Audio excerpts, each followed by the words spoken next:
Tudo indica que a fervura no Caldeirão Flamengo abrandou, mas antes teve um grupinho de repórteres da Globo que tentou jogar mais lenha na fogueira. Eu vou tratar deste assunto a partir de agora.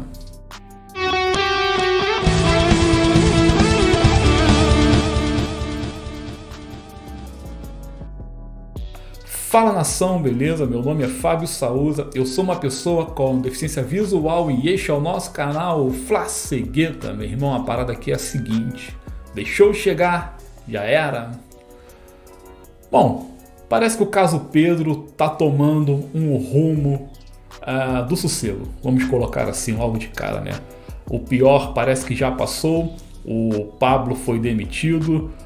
O Pablo que, assim, o que ele fez com o Pedro não foi inédito. Eu tava vendo aqui que enquanto eles estavam trabalhando no Sevilha, o Pablo agrediu um torcedor lá do Sevilha pelas costas. Ele deu 3 socos no cara porque o cara havia invadido um campo. E assim, para piorar ainda mais a situação, o filho do Pablo também havia agredido um outro torcedor. Por causa disso, a gente conclui que a família desse preparador físico é completamente problemática, eles são violentos, eles são arrogantes e eles pensam que podem fazer tudo a hora que bem querem, e não é bem assim. E achei engraçado que eu recebi um comentário de um amigo aqui que ele falou o seguinte: eu duvido que esse sujeito daria um soco na cara do Romário, do Edmundo, do Serginho Chulapa, do Júnior Baiano, do Adriano, enfim.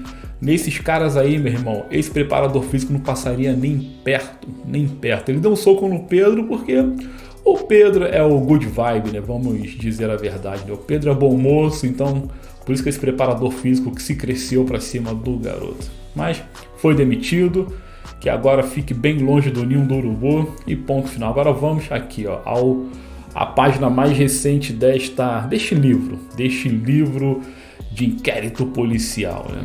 Bom, ontem o programa Seleção Sport TV, capitaneado aí pelo André Rizek, trouxe a presença do Cauê Mota, um repórter esportivo, experiente até, embora jovem de idade, mas sempre traz boas notícias, grandes novidades. Ele pertence ao Grupo Globo e ontem o Cauê veio com várias informações sobre a situação no contexto geral e eu peguei algumas principais falas e vou compartilhá-las aqui com vocês. Então vamos começar logo aqui com o primeiro tópico, que é a respeito da reclamação do Pedro sobre o pouco caso exercido pelo Sampaoli depois do fato ocorrido. Então vamos assistir aqui e eu vou comentar um pouquinho sobre isso. Olha aqui. A ausência do Pedro está conectada com o que ele fala na nota oficial dele. Quando ele fala de covardias psicológicas, ele vai além do soco recebido pelo Pablo e ele deixa claro que há um conflito com o Jorge Sampaoli também. É um conflito que ele entende que o Sampaoli não teve movimento de pacificação, porque o Sampaoli, por mais que diga que passou a noite em claro tentando encontrar soluções para resolver o problema, sequer fez contato com o Pedro ao longo do domingo. Então o Pedro entendeu que a postura do Sampaoli, tanto após a partida, onde ele fecha o grupo na chamada ali, reunião ali de oração, e para falar do jogo ele ignora totalmente o episódio. O episódio já tinha acontecido e o Sampaoli já sabia? Já sabia, já tinha acontecido. E não mencionou? Não mencionou. Ele vai para a coletiva. Super importante. A maior satisfação do Pedro partiu por causa dessa omissão do Sampaoli, né? Eu acho que nesse caso aí o Pedro tem total razão, porque se o problema aconteceu no vestiário, houve aquilo e tudo que aconteceu, o Sampaoli ainda na coletiva já deveria ele ter trazido à tona essa parada, mesmo porque a gente sabe que a imprensa é o catiço, né? A imprensa é o cão chupando o manga, então cedo ou tarde a parada iria vazar. E já que ia vazar de qualquer jeito, o Sampaoli já deveria ter se antecipado e soltado o verbo na coletiva. Ele já deveria ele mesmo ter colocado o seu auxiliar técnico lá, o preparador físico na geladeira, né? Ele mesmo deveria ter feito isso e ele mesmo deveria ter ido ao Pedro e ter conversado ali, até para não ficar mal visto perante o restante do grupo. A ausência do Sampaoli na situação causou mal-estar em todo o grupo, né? Em todo o grupo, tá todo mundo sabendo disso. E o Pedro usou deste artifício do treinador para ganhar crédito perante a situação, sabe? Então, nesse ponto aí o Sampaoli deu muito mole mesmo, e se ele foi lá fazer a reza, fazer aquela pós-reunião depois que a partida terminou e não falou nada, realmente não falou nada como apontou aí o Cauê, acho que Sampaoli deu um belo de um tiro no pé, cara. A sorte dele é que no dia seguinte todo mundo tava de folga, não teve representação, sabe, e ficaram somente ali por conta da diretoria, então os diretores do Flamengo tomaram ali a postura de mandar o Pablo embora e aos poucos a coisa foi se abrandando. Essa foi a sorte, porque se não fosse folga no domingo, meu irmão, imagina como é que seria a situação daquele grupo dentro do Ninho do Urubu, todo mundo reunido, não teria a menor condição de rolar treinamento, né? Mas vamos aqui, vamos dar continuidade a um segundo tópico do assunto, o qual o Cauê continua abordando. Olha só essa parada aqui. Mas teve conflitos também no vestiário da Arena do Grêmio, após a vitória da Copa do Brasil, quando o Pedro é cobrado pelo Sampaoli pelo gol perdido ali no final, dizendo que o Pedro poderia ter liquidado a eliminatória, e começa uma conversa até ali do Pedro tentando questionar a respeito do que deveria ou poderia fazer para ter mais oportunidade, mais minutagem. O Pedro entende, sabe que não se encaixa muito bem no que o Sampaoli pensa para um centroavante. O próprio Sampaoli já veio em coletiva há um mês atrás elogiar até as tentativas do Pedro de se adequar, e nesse diálogo ali... Esse é o lance, Caê. Exatamente, esse lance aí, que o Pedro foi cobrado por esse lance curioso, assim, né? A gente tem que pontuar que o concorrente direto do Pedro, o Gabriel, perdeu um pênalti nesse mesmo jogo. Acho que isso também acaba mexendo muito com o Pedro. Pois Então, o problema do Pedro já rolou ali na partida contra o Grêmio, e de tudo que o Cauê falou, eu discordo de uma parada. Eles reclamam que o Gabi perdeu um pênalti, né? E o Sampaoli reclamou ali do Pedro, né? Aquela parada toda, né? Pedro deveria ter feito o terceiro gol. Eu também acho que o Flamengo perdeu uma grande chance de fechar o caixão de vez do Grêmio. Se o Pedro faz aquele terceiro gol no final da partida, o Imortal estaria completamente morto. Não podemos subestimar a equipe do Grêmio.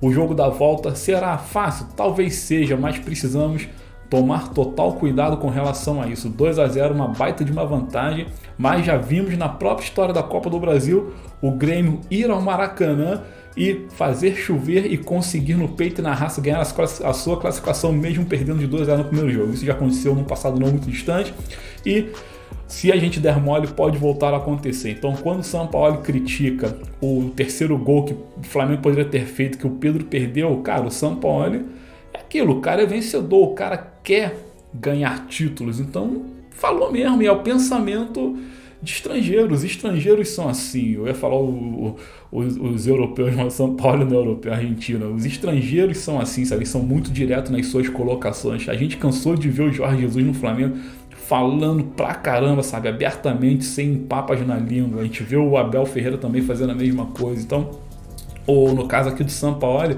é o jeito estrangeiro de conduzir o seu trabalho. Ele falou uma grande verdade. O Pedro não poderia ter perdido aquele gol. E no caso aqui, o Cauê, que coloca o Gabi. O Gabi também perdeu um pênalti. Cara, o Gabi não perdeu o pênalti. O goleiro do Grêmio pegou o pênalti do Gabigol.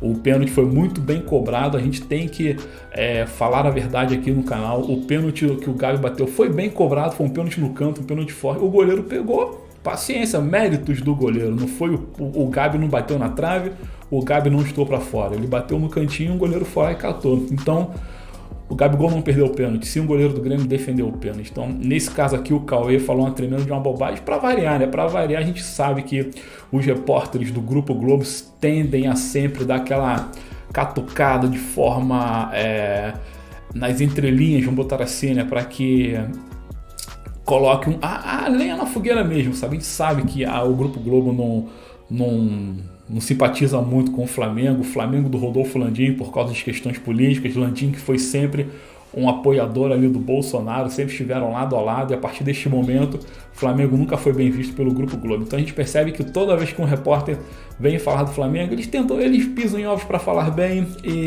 e sempre jogam a fagulha da discórdia ali nas entrelinhas de suas colocações. No caso do Cauê, quando ele coloca o Gabigol, é uma forma de tentar jogar uma lenha a mais naquilo que já está pegando fogo. Então, nesse caso aí, o Cauê vacilou e eu não concordo com ele. Do mais, essa situação. Pedro poderia ter feito o terceiro gol, o São Paulo criticou, e é isso.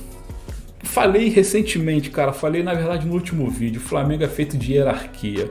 O atleta, independente qual seja o seu patamar, vamos usar a palavra que é em voga dentro do clube, o atleta não pode querer romper hierarquia. O Pedro é o último elo da corrente. O jogador é o último elo da corrente, sabe? Tem ali a comissão técnica, tem o dirigente, tem o presidente do clube. Então, ponto final, meu irmão. O Pedro não deveria ter se recusado a treinar, a aquecer. E com relação a ficar no banco, cara, não só o Pedro fica no banco, 300 jogadores ficam no banco. Acho que ele quer ganhar a titularidade, então que ganhe dentro de campo. Entrou, tenta fazer de tudo, irmão. Corre, se movimenta, faz triangulação, não fica parado igual um cone. E o Pedro, ele fica sim parado igual o cone, o que não agrada o estilo de jogo do São Paulo. Isso já foi abordado amplamente aqui no canal e outros veículos de imprensa já falaram a mesma coisa. Então não tem com que discutir, e também não podemos ficar passando a mão na cabeça do Pedro o tempo todo. O Pedro vai ser multado, já deve até ter sido multado e com toda a justiça, tem que ser multado mesmo. Vamos continuar aqui com as falas do Cauê. E agora tem até uma participação mais efusiva do tal do André Rizek. O André Rizek é outro que já falou muito a bobagem a respeito do Flamengo. Os jogadores do Flamengo já deram um troco em cima dele, já houve clima ruim entre ambas as partes. E sempre que pode o Rizek, corintiano assumido, dá pronta as das suas. E ele falou até que o Pedro... Enfim, assistam aí que eu comento logo. Ou pessoas próximas aos dois lados, que o São Paulo, no meio do Pedro questionando o que poderia fazer, o São Paulo teria dito que você é muito religioso, precisa brigar mais pelo que você quer. O São Paulo nega essa informação, mas a gente está aqui trazendo as duas versões. O Pedro não desmente. O Pedro não desmente. Então, assim, é curioso que a gente... Cara, aí é mais um elemento grave, que é a discriminação religiosa, né? Se o Pedro quiser, não sei se é o caso, mas se o Pedro quiser, ele pode construir essa história a querer brigar na justiça com o Flamengo e entender que ele sofre assédio, que ele não se sente seguro. Tudo isso está no campo da especulação, porque o Pedro não se pronunciou ainda, depois da ausência dele no treinamento de hoje, que é um recado muito forte. A ausência dele no treinamento de hoje é um recado muito forte. Sobre essa questão religiosa, né? O André Rizek, como vocês viram aí, falou que o Pedro poderia até buscar judicialmente uma saída, já que ele anda sofrendo de assédio psicológico e até mesmo perseguição religiosa. Cara, eu acho que o André Rizek forçou a barra demais nesse ponto aí. Quando o São Paulo diz que ele é muito religioso para conquistar a sua vaga, ou tem que deixar de ser tão religioso, na verdade é aquilo, meu irmão, briga mais, coloca sangue nas veias, aquece os nervos e vai brigar, meu irmão, vai disputar a vaga, sabe? Por questões religiosas, eu acredito que dentro do Flamengo, o que mais tem dentro do Flamengo, aliás, dentro de qualquer clube do futebol brasileiro, são jogadores extremamente ligados às religiões. O que mais tem são evangélicos e no Flamengo não é diferente. E tanto são religiosos que jogo após jogo há sempre aquela corrente de oração no início, no meio, no fim e ponto final. Então não é só o Pedro que demonstra abertamente a sua religião. Todos os jogadores, todos entre aspas, né? Todos é muita gente, mas muitos dos jogadores demonstram a sua religiosidade abertamente. No Flamengo não é diferente. Então nesse caso aqui o São Paulo colocou desta forma, no meu entendimento, que o Pedro deveria somente disputar com afinco, sabe? E ponto final, e deixar de ser bom garoto, deixar de ser good vibe, deixar de ser nice guy, sabe? O São Paulo é um cara efusivo, é um cara explosivo, e para trabalhar com ele tem que ser assim também, já está aprovado por A mais B, a gente vê isso, cara. O Gabi é bad boy, o Arrascaeta é meio sangue quente, o Everton Ribeiro, embora um cara experiente também, sim, o Gerson, o São Paulo gosta muito do perfil do Gerson. E olha só o perfil do Gerson, cara. O Gerson é porradeiro total, meu irmão. Então, pra estar no Flamengo tem que ser isso aí. Então não adianta o cara ser nice guy. É basicamente o que o São Paulo quis dizer. Mas não, na opinião do Cauê, do André Rizek, aquela coisa, meu Deus, perseguição religiosa, blá blá blá, mimimi, vão pra justiça. Bom, é isso aí. Agora, como último corte, tem uma parada aqui que é complicado. É o finalzinho aqui da fala do Cauê.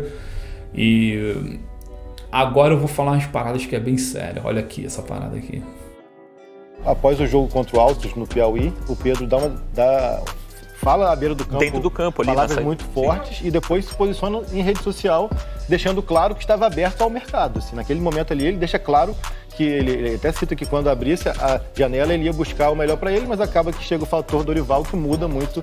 Se o Pedro tá insatisfeito com o clube, ele que saia, meu irmão. Não tem essa. Ele foi duro na sua entrevista pós-jogo lá na partida tal, ele foi às redes sociais e reclamou. Primeiro, se o jogador vai às redes sociais e começa a reclamar, tem que ser punido, tem que ser multado. Os caras são figuras públicas que trazem no peito o emblema do Flamengo, então eles são ativos do clube, eles têm que ter conduta profissional e não ficar chorando em rede social. Acho que atleta, quando tá sob contrato, não deveria nem mexer em rede social, cara. Sinceramente, não deveria nem mexer, a não ser que tivesse autorização prévia do clube para fazer as suas postagens. Então, quando o Pedro vai à rede social reclamar que está se colocando à disposição no mercado, primeiro, ele está desrespeitando muito a instituição Flamengo. Segundo, ele está desrespeitando os seus companheiros, o seu treinador e a sua torcida principalmente. Eu acho que no instante que o Pedro fez isso, o Flamengo deveria ter colocado ele na geladeira. O problema disso aí é que ele é um ativo, né? Ele é um ativo. O Flamengo gastou muito dinheiro com esse moleque aí, e se fizesse essa punição severa para cima dele, quem perderia seria o clube. Mas é muito complicado. O atleta, para estar no Flamengo, tem que botar a mão pro céu, ainda mais no Flamengo de hoje em dia, que tem toda a estrutura, tem dinheiro, tem investimento, tem tudo, tem título, tem condições de ganhar título, tem tudo. Então, se o cara tá insatisfeito no Flamengo, ele vai jogar aonde nesse planeta? Vai tomar banho, porra, entendeu? Então, o Pedro vacilou feio e, enfim, a situação dele é complicada, mas parece que, como disse no início aqui, o caldeirão Flamengo foi abrandado, as coisas voltaram para os eixos. Acho que devemos passar um ponto final neste assunto e focar no jogo de quinta-feira, que é contra lá o Olímpia do Paraguai, primeiro jogo das oitavas da Libertadores, jogo no Maraca. Sampaoli já disse que a página está virada, e graças a Deus que a página foi virada. Pedro voltou ao treino hoje, faltou ontem, tem que levar outra multa por causa disso, tem que levar outra multa pesada, e dinheiro para pagar ele tem. E é isso, focar agora no jogo de quinta. Falando um pouquinho sobre o mercado antes de ir embora aqui, essa parada do Zenit, né? O Zenit tá achando o quê, cara? Achando que a gente é otário, meu irmão, só pode, que eles estão achando que a gente é otário. Cara, Flamengo subiu a proposta para 16,8 milhões de euros, dá 87, quase 90 milhões de reais. O Zenit, tinha pedido 25, decidiu baixar para 18 por 90% do Wendel, sendo que o Flamengo pagaria 18 milhões e daria ou o próprio Pedro ou o Vitor Hugo. Esses caras estão comendo, estão comendo merda, só falando assim, meu irmão. Os caras estão doidos, cara. O Flamengo aceitar um troço desse, não existe essa parada. O Wendel não vale nem um Vitor Hugo, para falar a verdade. O Flamengo trocar o Vitor Hugo pelo Wendel, o Zenit tinha que voltar dinheiro pro Flamengo. Porra, que loucura, cara. O Flamengo obviamente não aceitou. A negociação tá cada vez mais enrolada. Claudinho não vem, De La Cruz não vem. O Flamengo parece que tá olhando de última hora um jogador chamado Manuel Lanzini, um argentino que tá sem contrato, um cara de 30 anos, um meio de 30 anos que tá sem contrato. Fez a última temporada no... não sei se é o Nottingham Forest ou Fulham, lá da Inglaterra. Sei que ele jogou no time intermediário lá da Premier League, tá sem contrato.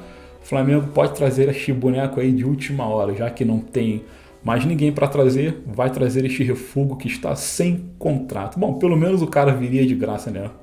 Acertando somente as bases salariais. Mas é isso aí, o Flamengo vendeu um garoto da base, por causa disso aí também somou mais de 200 milhões e tantos de reais só neste ano vendendo as joias da base. Porra, a molecada toda tá indo embora, tá certo, fazendo caixa, fazendo dinheiro. O Flamengo é realmente uma máquina de fabricar jogador, então tem que vender essa molecada mesmo. Do mais é isso. Agora eu quero pedir que vocês curtam, comentem, compartilhem o vídeo para que outras pessoas tomem ciência do canal. Se inscreva, ative o sininho e é isso aí, galera. Muito obrigado por estarem até aqui assistindo. E vamos que vamos. Saudações rubro-negras. Meu nome é Fábio Saúza. Este é o nosso canal Flassegueta. Valeu? Então, até o próximo vídeo, galera. Vamos que vamos. Chega de Pedro, chega de Pablo Fernandes, chega dessa bagaça toda. Valeu.